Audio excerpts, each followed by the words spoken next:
خلافت اسلامیہ کے زوال کے بعد مملکت اسلامیہ پاش پاش ہونے کے بعد نہ صرف بے شمار چھوٹی چھوٹی ریاستوں میں بٹ گئی تھی، بلکہ بعض علاقوں میں تو طوائف الملوکی اور لاقانونیت کی سی کیفیت پیدا ہو گئی تھی۔ مملکت اسلامیہ کے لیے یہ بڑا ہی نازک وقت تھا۔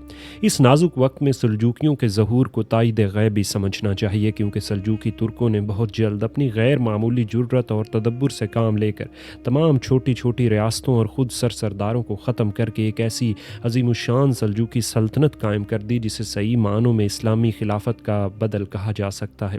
شاہان سلجوق کی حوصلہ مندی کا اندازہ اس امر سے لگایا جا سکتا ہے کہ انہوں نے مختصر سے عرصے میں ایران، عراق، شام اور ایشیائے کوچک کے ان تمام امیروں کو جو بری طرح خانہ جنگی میں مبتلا تھے بزور شمشیر ختم کر دیا، اور انہوں نے افغانستان کی مغربی سرحد سے لے کے بحر میڈیٹرینین تک ایک نہایت وسیع اور عظیم الشان سلطنت قائم کر لی۔ اس عظیم الشان سلطنت کی سلجوق فرمانرواؤں نے ایک طرف تو ان دشمنان اسلام کے بڑھتے ہوئے سیلاب کو روک دیا جو اسلامی علاقوں کو ہضم کرتے چلے جا رہے تھے، اور دوسری طرف مسلمانوں میں نئے سرے سے قرون اولیٰ کے مجاہدین جیسی حوصلہ مندی پیدا کر کے پھر انہیں اس قابل بنا دیا کہ انہوں نے اپنی مجاہدانہ سرگرمیوں کے ذریعے بڑی سے بڑی عیسائی حکومتوں کی بنیادوں کو ہلا ڈالا۔ قوم سلجوق بلا شبہ وہ بہادر اور حوصلہ مند قوم ہے جس کے کارناموں پر اسلامی تاریخ رہتی دنیا تک فخر کرے گی۔ دولت سلجوکیہ کا بانی سلجوق بن وقاق تھا، جس کا شجرہ نسب 34ویں پشت میں جا کر افراسیاب سے مل جاتا ہے۔ سلجوق کا باپ وقاق ترکستان کے علاقے کا ایک غیر مسلم سردار تھا۔ ان دونوں باپ بیٹوں کو ترکستان کی غیر مسلم حکومت میں بڑی قدر اور منزلت حاصل تھی۔ چنانچہ سلجوق بن وقاق ترکستان کے غیر مسلم بادشاہ پیغو کی سلطنت میں سپہ سالاری کے اہم عہدہ جلیلہ پر فائز تھا۔ سلجوق بن وقاق کا اثر و اقتدار جب ترکستان میں بہت بڑھ گیا تو شاہ پیغو کی ملکہ کو یہ خطرہ پیدا ہوا کہ کہیں سلجوق بن وقاق سلطنت پر قبضہ نہ جما لے، لہٰذا اس نے درپردہ سلجوق کے قتل کروانے کی کوششیں شروع کر دیں۔ سلجوق کو جب ملکہ کے ان ارادوں کا علم ہوا تو وہ شاہ پیغو سے ناراض ہو کر اور اپنے زیر اثر قبائل کو ساتھ لے کر ترکستان سے ماوراء النہر کے علاقے میں چلا آیا اور جند میں آباد ہو گیا۔ یہاں آنے کے بعد اس نے اور اس کے ساتھی تمام ترک قبائل نے اسلام قبول کر لیا، اور اسلام قبول کرنے کے بعد چونکہ سلجوق ترکوں میں ایک طرف تو مجاہدانہ جوش پیدا ہو گیا تھا، دوسری طرف مسلمانوں کی حمایت بھی ان کو حاصل ہو گئی تھی، اس لیے ان کی طاقت خوب بڑھ گئی اور انہوں نے ماوراء النہر اور ترکستان کے ان سرحدی علاقوں پر جو شاہ پیغو کے قبضے میں تھے اور جہاں کے مسلمانوں سے شاہ پیغو خراج وصول کیا کرتا تھا قبضہ جما لیا، اور ان علاقوں پر قبضے کے بعد سلجوق کی حیثیت ایک خود مختار سردار کی سی بن گئی۔ سلجوق بن وقاق اس طرح سلجوق کو حکومت کی داغ بیل ڈالنے کے بعد جب 107 برس کی عمر میں وفات پا گیا تو اس نے اپنے پیچھے 4 لائق بیٹے چھوڑے جن کے نام مندرجہ ذیل ہیں: میکائیل، ارسلان عرف اسرائیل، یونس اور موسیٰ۔ ان چاروں بیٹوں میں سے میکائیل اور ارسلان کی اولاد کو بڑا عروج حاصل ہوا۔ میکائیل کی اولاد میں بڑے بڑے نامور فرمانروا پیدا ہوئے، چنانچہ ایران اور عراق کے سلجوق سلاطین اسی کی نسل سے تھے۔ اسی طرح ارسلان عرف اسرائیل کی اولاد بھی خوب پھولی اور پھلی۔ روم کے سلجوق سلاطین ارسلان ہی کی اولاد میں سے تھے، اور ترکان عثمان جنہوں نے عیسائی حکومتوں کے مقابلے میں بڑے اہم کارنامے انجام دیے ہیں، انہی سلجوق روم کی دختری اولاد میں سے تھے۔ سلجوق کے مرنے کے بعد اس کے بیٹے اس کے صحیح جانشین ثابت ہوئے۔ انہوں نے نئی نئی فتوحات حاصل کر کے بڑی ناموری حاصل کی، یہاں تک کہ ان کی فتوحات اور جنگی سرگرمیوں نے قرب و جوار کی بڑی بڑی حکومتوں کو تشویش میں مبتلا کر دیا۔ چنانچہ ایلخ خان والی بخارا نے ان کے زور کو توڑنے کی انتہائی کوشش کی، لیکن اسے بری طرح ناکامی کا منہ دیکھنا پڑا۔ محمود غزنوی بھی چونکہ سلجوکیوں کی پیش قدمی کو اپنی سلطنت کے لیے خطرہ سمجھتا تھا، اس لیے اس نے سلجوق کے بیٹے ارسلان کو دھوکے سے اپنے پاس بلا کر گرفتار کر لیا اور اسے ہندوستان بھیج کر کالنجر کے قلعے میں بطور یرغمال نظر بند کر دیا، اور اس کے دوسرے بھائیوں کو متنبہ کر دیا کہ اگر انہوں نے اس کے علاقوں کی جانب رخ کیا تو ارسلان کی خیر نہیں۔ سلجوکیوں میں چونکہ محمود غزنوی کے مقابلے کی طاقت نہیں تھی، اس لیے وہ خاموش ہو گئے۔ ارسلان 7 سال تک محمود کی قید میں رہنے کے بعد کالنجر کے قلعے ہی میں فوت ہوا۔ ارسلان جس وقت فوت ہوا اس زمانے میں سلجوکیوں کی طاقت کافی بڑھ چکی تھی۔ ارسلان کے مرنے کے بعد محمود غزنوی کو بڑی فکر ہوئی کہ کہیں سلجوق ارسلان کی موت کا انتقام لینے کے لیے مشتعل ہو کر اس کے علاقوں میں تباہی نہ مچا دے۔ لہٰذا اس نے سلجوکیوں کے تزکیہ قلب کی غرض سے اور ان کو ٹھنڈا کرنے کے لیے پہلے تو ماورا نہر کی کچھ زرخیز زمینیں بطور چراگاہ ان کو عطا کیں، اور پھر اس بات کی اجازت دے دی کہ وہ دریائے جیہون کو عبور کر کے خراسان کے علاقے میں آباد ہو جائیں۔ محمود غزنوی کی اس حکمت عملی سے گوارزی طور پر سلجوکی خاموش ہو کر بیٹھ گئے، لیکن ان کو خراسان میں قدم جمانے کا موقع ہاتھ آ گیا، جو آگے چل کر سلجوکیوں کے لیے نہایت مفید اور محمود کی اولاد کے لیے بے حد مضر ثابت ہوا۔ سلجوق اگر سلجوقی حکومت کا بانی تھا تو تغرل بیگ اس حکومت کا معمار اول تھا، کیونکہ اسی نے سلجوق حکومت کو باقاعدہ ایک حکومت کی شکل دی۔ تغرل بیگ میکائیل کا بیٹا اور سلجوق کا پوتا تھا۔ تغرل بیگ کا باپ میکائیل جب غیر مسلم ترکوں سے لڑتا ہوا شہید ہوا تو تغرل کے دادا سلجوق نے اس کی اور اس کے بھائی چوگر بیگ کی پرورش کی، اور ان دونوں بھائیوں نے چونکہ اپنے لائق دادا کی زیر نگرانی تربیت حاصل کی تھی، اس لیے انہیں حکمرانی اور جہاں بانی کی صلاحیتیں ان میں بدرجہ اتم موجود تھیں۔ چنانچہ تغرل بیگ اور چوگر بیگ دونوں مل کر جہاں بانی کے فرائض انجام دیا کرتے تھے، اور لڑائیوں میں بھی دونوں ساتھ رہتے تھے۔ تغرل بیگ ہی کے ایما پر چوگر بیگ نے آرمینیا کے راستے عیسائیوں کے خلاف سب سے پہلا تاریخی جہاد کیا تھا۔ چنانچہ اس کے بعد شاہان سلجوق اور اس کے جانشینوں نے چوگر بیگ کی سنت پر عمل کرتے ہوئے عیسائیوں کے خلاف ایک دو نہیں بلکہ سینکڑوں جہاد کیے۔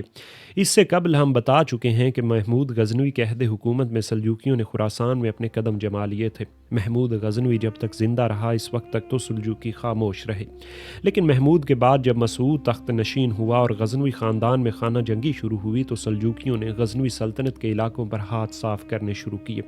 چنانچہ تغرل بیگ اور چوگر بیگ نے حملہ کر کے مرو، نیشا پورہ اور ہرات فتح کر لیا، اور جب مسعود مقابلے پر آیا تو ان دونوں نے اسے شکست دے کر 429 ہجری میں پورے خراسان پر قبضہ کر لیا۔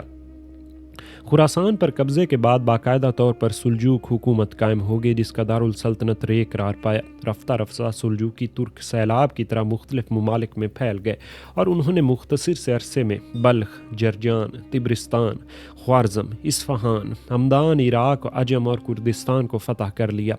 ان فتوحات کے بعد سلجوقی سلطنت ایک عظیم الشان سلطنت بن گئی، یہاں تک کہ خلیفہ بغداد نے بھی تغرل بیگ کو نہ صرف مفتوحہ علاقوں کی سند حکومت دی بلکہ اس کے ساتھ خلعت اور رکن الدولہ کا خطاب بھی عطا کیا، اور اسے خاص طور پر بغداد آنے کی دعوت دی۔ تغرل نے اس کے جواب میں بے اندازہ زر و جواہر اور قیمتی ملبوسات خلیفہ کی نظر کے لیے روانہ کیے۔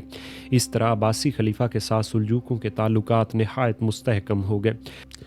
تغرل نے خلیفہ کی دعوت پر بغداد آنے کا اگرچہ وعدہ کر لیا تھا، لیکن وہ لڑائیوں میں الجھ جانے کی وجہ سے فوراً نہ جا سکا، لیکن جیسے ہی اسے فرصت ہوئی وہ بغداد پہنچ گیا۔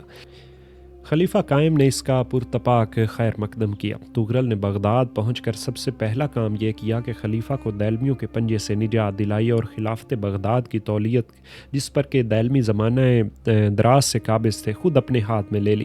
چنانچہ 447 ہجری میں بغداد میں خلیفہ کے نام کے ساتھ تغرل بیگ کا نام بھی خطبہ میں جاری ہوا، اور خلیفہ قائم کی لڑکی کے ساتھ تغرل کی شادی ہو گئی۔ غرض یہ کہ تغرل نے نہ صرف سلجوقی حکومت کو ایک عظیم الشان سلطنت بنا دیا بلکہ خلافت عباسیہ بھی اس کے قبضہ اقتدار میں آ گئی۔ تغرل بیگ 26 سال کی حکومت اور 8 سال بغداد کی تولیت یعنی امیر الامرائی کے بعد 70 سال کی عمر میں 455 ہجری میں انتقال کر گیا۔ اس نے اپنے دور میں بڑی شان اور دبدبہ کے ساتھ حکومت کی اور خلافت بغداد کی بھی بڑے اخلاص کے ساتھ خدمت انجام دی۔ یہ ایک نہایت سچا اور دیندار مسلمان اور نہایت ہی پاک باز حکمران تھا۔ تغرل 5 وقت کی نماز ہمیشہ جماعت کے ساتھ ادا کرتا تھا، تہجد کا کبھی ناغہ نہیں کرتا تھا اور ہر جمعے اور پیر کو روزہ رکھتا تھا۔ مسجدیں تعمیر کرنے کا اس سے بے حد شوق تھا، ہر وقت خوف خدا سے ڈرتا رہتا اور عدل اور انصاف میں اپنا جواب نہیں رکھتا تھا۔ تغرل بیگ کے بعد اس کا بھتیجا الپ ارسلان سن 455 ہجری میں تخت نشین ہوا۔ شاہی اختیارات حاصل ہونے کے بعد اس نے اپنے کاتب نظام الملک توسی کو وزارت عظمیٰ کا عہدہ سپرد کیا، اور الپ ارسلان اپنے چچا تغرل بیگ کی طرح بڑا حوصلہ مند بادشاہ ہوا تھا۔ اس نے نئی فتوحات حاصل کر کے سلجوقی سلطنت کی حدود کو دور دور تک پھیلا دیا، اور اس نے قسطنطنیہ کے سرحدی علاقوں پر حملہ کر کے عیسائیوں کے بہت سے قلعے اور شہر چھین لیے۔ اس بادشاہ کی غیر معمولی جرت اور حوصلہ مندی کا اندازہ اس سے ہو سکتا ہے کہ اس نے خلات کے مورچہ پر صرف 15,000 کے لشکر سے عیسائیوں کے 3 لاکھ کے لشکر عظیم کو شکست دے کر کیسر روم کو گرفتار کر لیا تھا۔ الپ ارسلان نے گرفتاری کے بعد کیسر کے ساتھ نہایت ہی شریفانہ سلوک کیا۔ چنانچہ کیسر نے جب زر فدیہ ادا کرنے کا وعدہ کیا تو اسے فوراً رہا کر دیا گیا۔ اس حسن سلوک کا نتیجہ یہ ہوا کہ کیسر نے بخوشی اطاعت قبول کر لی۔ حلب ارسلان کے تخت نشین ہونے سے قبل حرمین میں عباسی خلفاء کی بجائے مصر کے فاطمی سلاطین کے نام کا خطبہ جاری تھا، لیکن حلب ارسلان کے برسر اقتدار آنے کے بعد امیر مکہ نے حلب ارسلان کی اطاعت قبول کر کے حرمین میں پھر عباسی خلفاء کے نام کا خطبہ جاری کر دیا۔ والی حلب نے بھی حلب ارسلان کی اطاعت قبول کر لی۔ اس کے علاوہ پورے فلسطین پر بھی اس حوصلے مند بادشاہ کا قبضہ ہو گیا۔ حلب ارسلان نے خلیفہ قائم کے بیٹے اور ولی عہد کے ساتھ اپنی بیٹی کا عقد کر کے خلافت عباسیہ کے ساتھ اپنے تعلقات اور بھی مستحکم کر لیے۔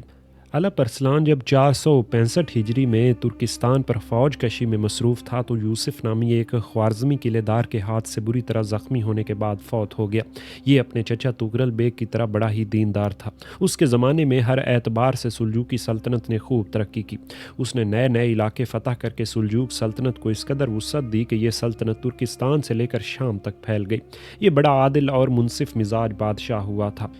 اس کی سطوت اور دبدبے کا یہ عالم تھا کہ اس زمانے کے بڑے بڑے سلاطین اس کے نام سے کانپتے تھے۔ یہ علم و فن کا بھی بڑا قدردان تھا۔ اس نے مدرسہ نظامیہ کے علاوہ ایک اور عظیم الشان مدرسہ بغداد میں قائم کیا جو مدرسہ نظامیہ کے ہم پلہ تھا۔ حلب ارسلان کے مرنے کے بعد اس کا بیٹا ملک شاہ سلجوق 465 ہجری میں بمطابق 1072 عیسوی میں خلافت بغداد کا متولی اور سلجوق حکومت کا بادشاہ قرار دیا گیا۔ حلب ارسلان نے اپنی زندگی ہی میں اسے ولی عہد نامزد کر دیا تھا اور خلیفہ قائم نے بھی اس کی حکومت کی تصدیق کر دی تھی۔ اس نے تخت نشین ہونے کے بعد اپنے باپ کے زمانہ کے لائق وزیر نظام الملک توسی کو عماد الدولہ کا لقب عطا کر کے سلطنت کا خود مختار مطلق العنان بنا دیا۔ تخت نشینی کے چند ہی روز بعد جب کہ اس کے چچا قادر بیگ نے بغاوت برپا کی تو اس نے اسے گرفتار کر کے قتل کروا دیا۔ یہی وہ قادر بیگ ہے جس کی اولاد میں سلجوقان کرمان کی حکومت کا سلسلہ جاری ہوا۔ ملک شاہ سلجوقی نے اپنے باپ دادا کی سنت پر عمل کرتے ہوئے سلجوق سلطنت کی حدود کو وسیع سے وسیع تر کر دیا۔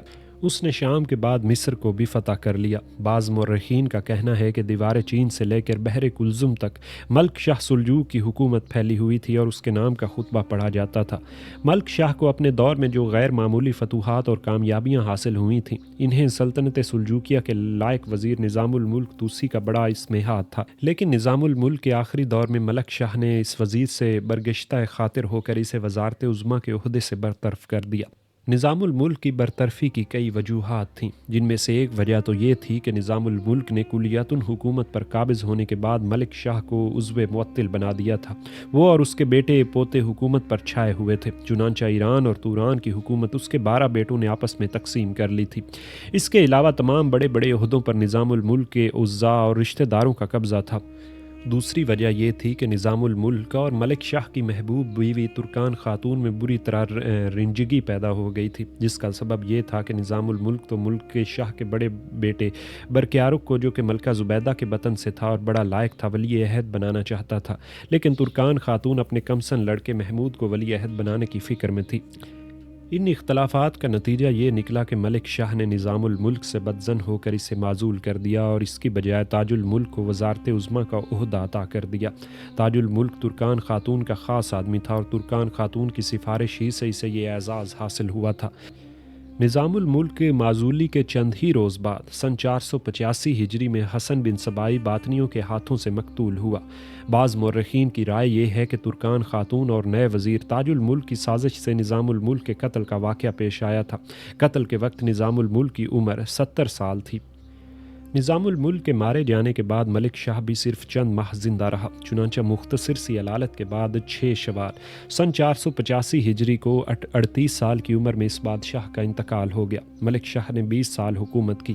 یہ سلاطین سلجوق میں بڑی شان اور دبدبے کا بادشاہ تھا۔ اس نے بہت سے نئے ملک فتح کر لیے اور سلجوق سلطنت کا رقبہ اس کے زمانے میں اتنا وسیع ہو گیا کہ اولین خلفاء کے دور کے علاوہ اس کی مثال تاریخ اسلام میں مفقود ہے۔ یہ عدل و انصاف کا ایسا دلدادہ تھا کہ اس کا نام ہی ملک العادل پڑ گیا۔ یہ چونکہ بہت بڑا علم دوست تھا اس لیے اس کے زمانے میں علم و فنون کا بہت خوب چرچا ہوا۔ ملک شاہ سلجوقی کے مرنے کے بعد کیونکہ سلجوقی شہزادوں میں بری طرح خانہ جنگی شروع ہو گئی تھی، اس لیے سلطنت سلجوقیہ کا سابقہ وقار قائم نہیں رہ سکا اور اس حکومت کا زوال شروع ہو گیا۔